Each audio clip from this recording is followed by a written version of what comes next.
La doctora Rosario Queirolo se pregunta por qué hubo tantos países latinoamericanos que optaron por gobiernos de izquierda desde principios de este siglo XXI. Lo pregunta y trata de responderlo en su último libro, que se titula en inglés en realidad, pero la traducción es El éxito de la izquierda en América Latina. Y el libro se va a presentar el jueves, pasado mañana, en la Sala Bauzá de la Universidad Católica del Uruguay. Va a estar ahí también el politólogo Luis Eduardo González. Y les cuento bien, todo lo que ha logrado Rosario, ¿no?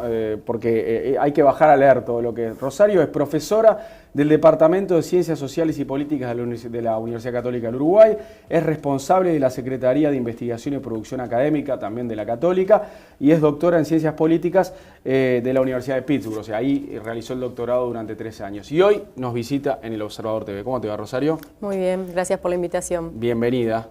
Ahí justo estás con el libro, vamos a mostrarlo un poco el libro, el que se presenta, a ver, ahí, este jueves en la Católica. ¿Por qué optaste por titularlo en inglés? Bueno, de hecho el libro está todo en inglés porque este libro fue publicado por University of Notre Dame Press, que es una editorial académica de los Estados Unidos, y como en realidad este libro es el producto de mi tesis de doctorado, en realidad fue escrito originalmente en inglés y la decisión fue publicarlo primero en inglés para después traducirlo. Así ¿Cuándo que viene la traducción? Estoy en eso, todavía no hay fecha.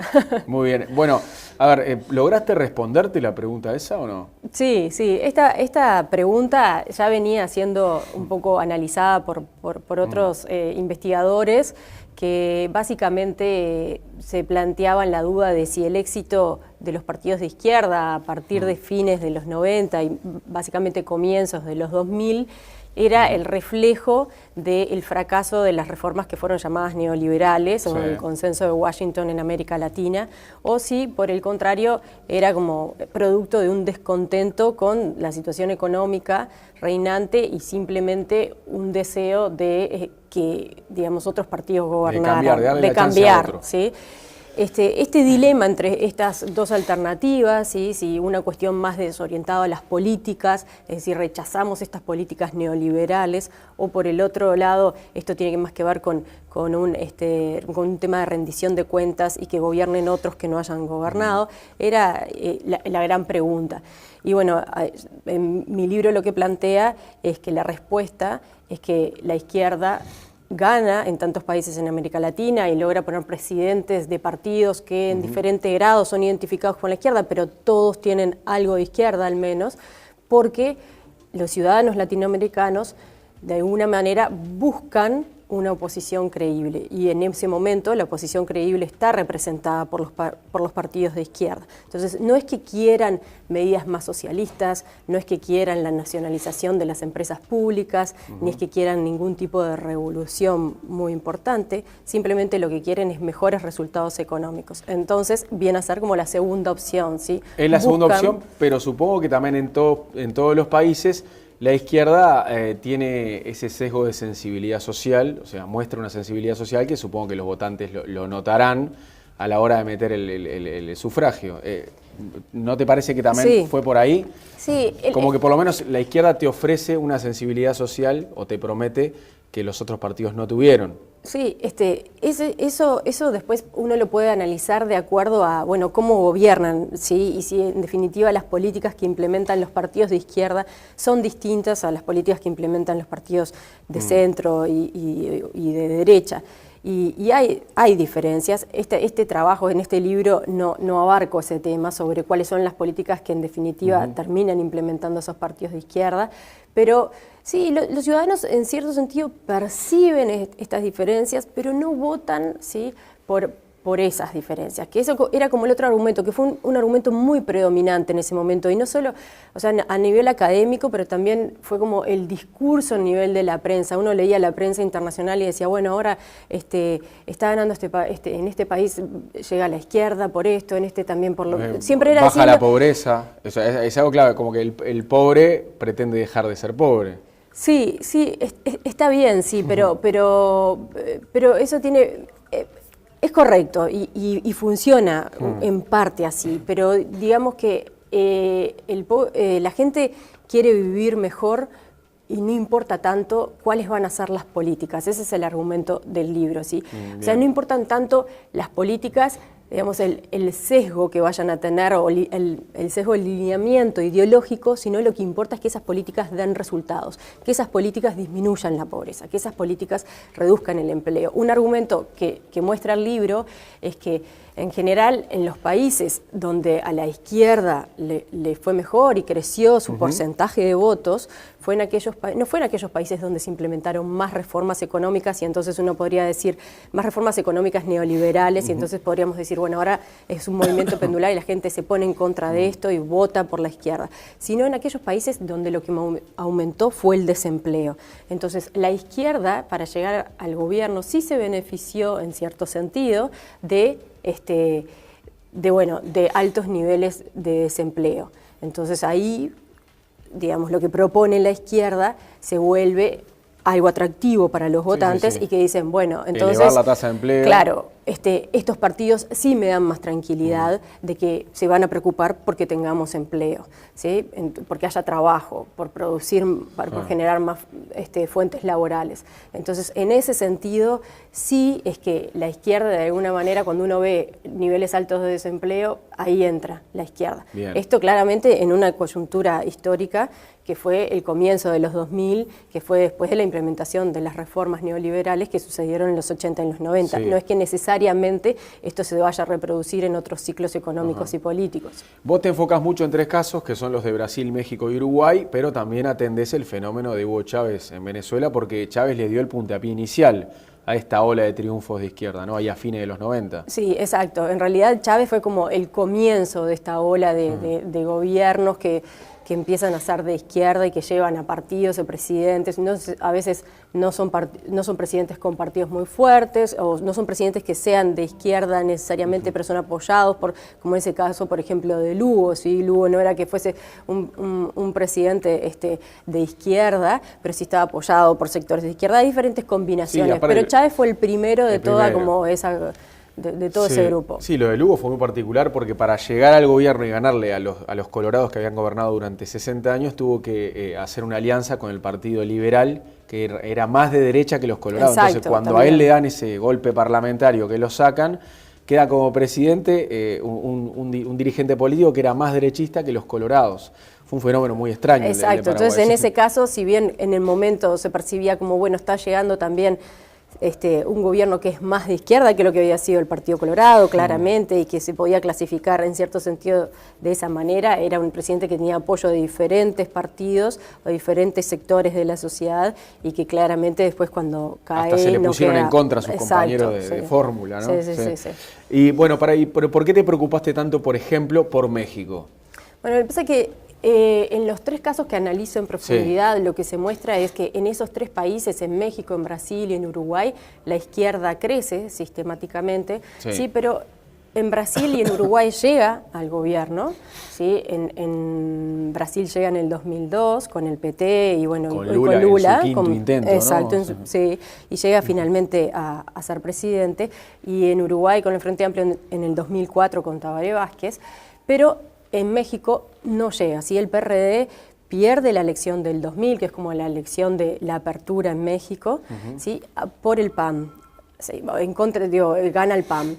Y en el 2006 vuelve a perder, ahora por un mínimo porcentaje, un 1%, una elección muy reñida. De López Obrador, que exacto, que hubo exacto, que se decía que había fraude, y bueno, pero de todas maneras su porcentaje de votos crece. Entonces el argumento es ¿por qué hay países y sistemas de partidos que logran capitalizar ese descontento con lo que había? O sea, la pregunta es, ¿por qué hay partidos de izquierda en sistemas de partidos que logran capitalizar ese descontento con la situación económica que tienen los ciudadanos, y por qué hay partidos, en sistemas de partidos, que no, como es en el caso de México? O sea, lo logra capitalizar, pero no termina, ¿sí?, capitalizándolo del todo, no termina accediendo al gobierno.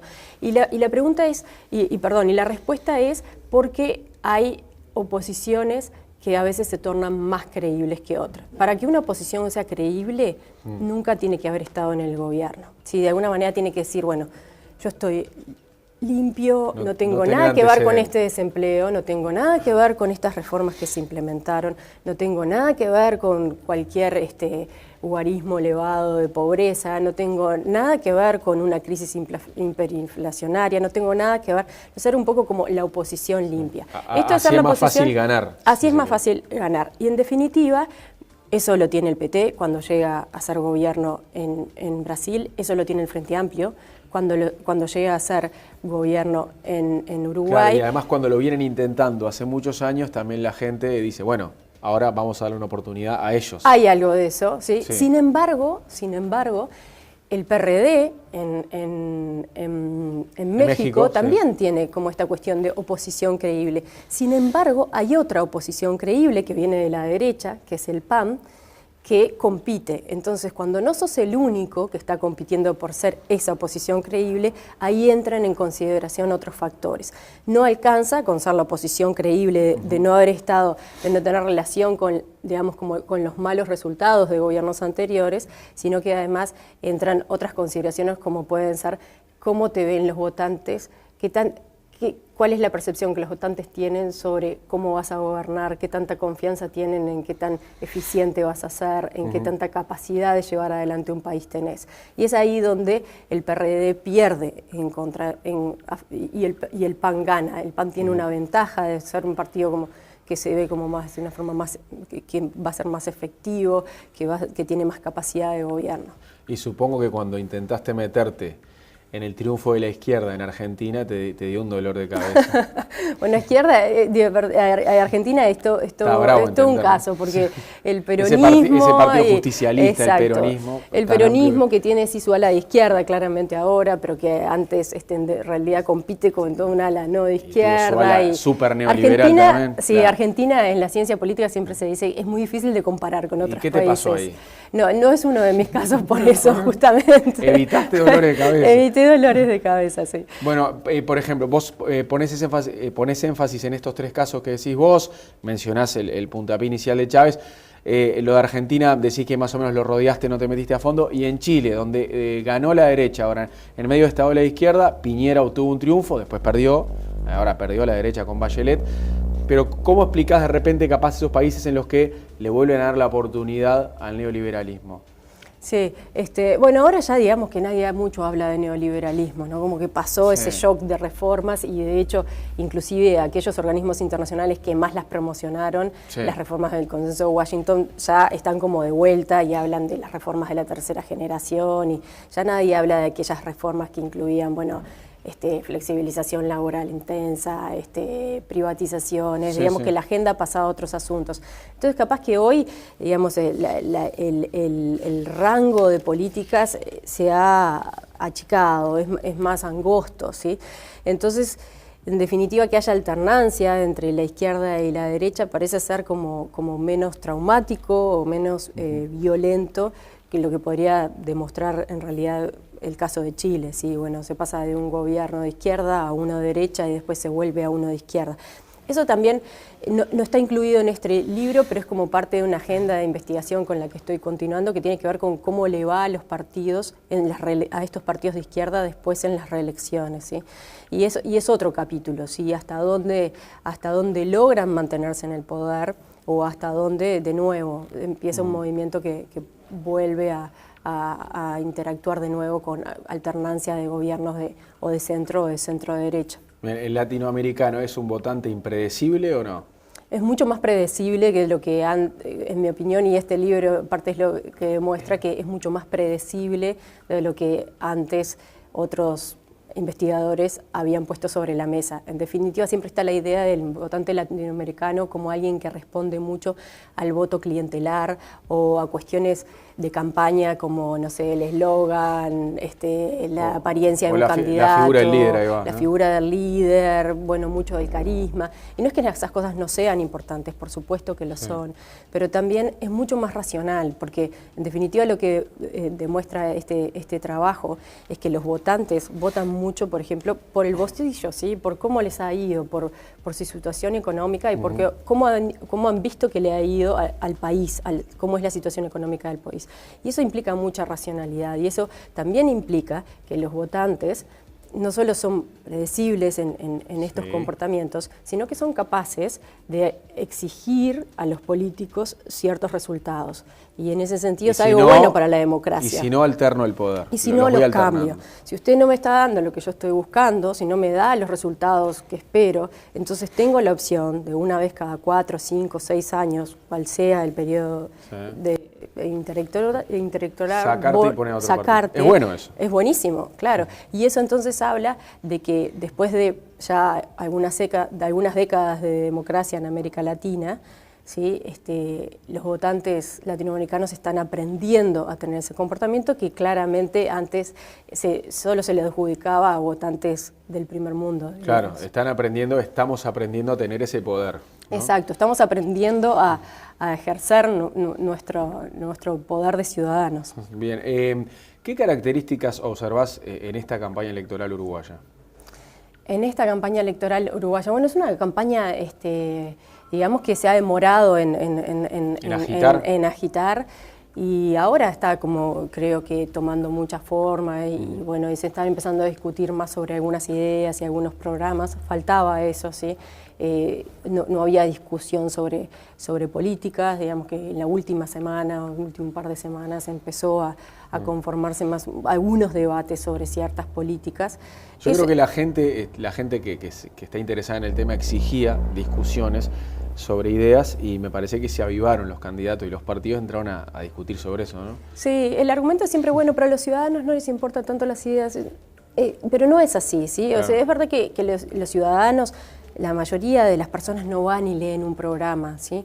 Pero están atentos a lo que dicen ustedes los periodistas, están atentos a las discusiones entre los candidatos. Sobre todo porque es engorroso leer un programa entero. Sí, pero por si supuesto, y porque tiene un costo de oportunidad sentarse a leer en vez de hacer otra cosa. Pero ¿sí? si explicás bien tus propuestas, a mucha gente le interesa. Por supuesto. Como por ejemplo se hizo en el Prado el otro día, en la Expo Prado. Y entonces ahí la gente empieza a percibir ciertas diferencias, ¿sí?